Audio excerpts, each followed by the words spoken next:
دا یو خصوصي هغه تعویض دی د هغه مریضانو دپاره چې کومو دپاره ما مخکې یو نسخه هغه تاسو ته ښودلې وه. چاته چې د زړه تکلیف وي، بعضې خلک داسې وي چې هغې وایي یره ما ساه مې راماتېږي، زما زړه درزېږي، زړه مې یریږي، یا د زړه هر قسم تکلیف وي، زړه مې نری دی. د هغې دپاره دا یو خاص هغه تعویض دی. تاسو ته به یو نقش هغه ښکاري په سکرین باندې. یو خو دا نقش دی، د دې لیکل دي هم په دغه طریقه باندې، او دویم د دې د پاسه څه کلمات دي د الله جل جلاله د پاک قرآن هغه کلمات دي، هغه لیکل دي. نو دا د هغه مریضانو دپاره چې د چاته د زړه تکلیف وي، د هغې دپاره یو خاص هغه تعویض دی. دا به ولیکي او غاړې ته به یې واچوي، داسې به یې راځوړن کي چې دا په دې زړه باندې هغه پروت وي. په داسې طریقه باندې به دا راځوړن کي غاړې ته. هغه کلمات څه دي؟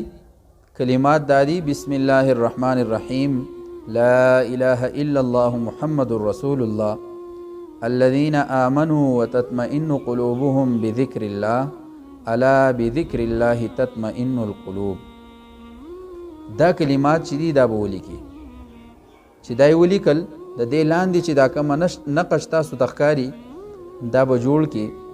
انشاءالله تعالی چاته چې هم د زړه تکلیف وي، د زړه درزیده وي، زړه یې نری وي، په لږه خبره خلک وایي لکه زړه رانه وخوت، زړه مې درزیږي، د دې ټولو مریضانو دپاره د زړه دا یو بهترین تعویض دی.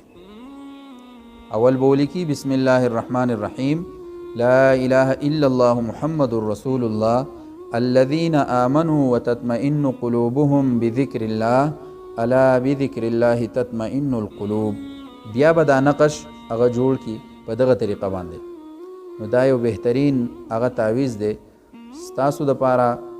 ما هغه تاسو ته د دې اجازت درک، مهرباني وکئ او دا ویډیو او دا عمل، دا تعویض دا مخې ته شیر کړئ چې هغه خلکو ته فایده وشي چې کم خلک هغه د زړونو مریضان دي، هغې ته د زړه تکلیف وي، چې په دې ثواب کې هم تاسو زموږ سره هغه حصه جوړ شئ.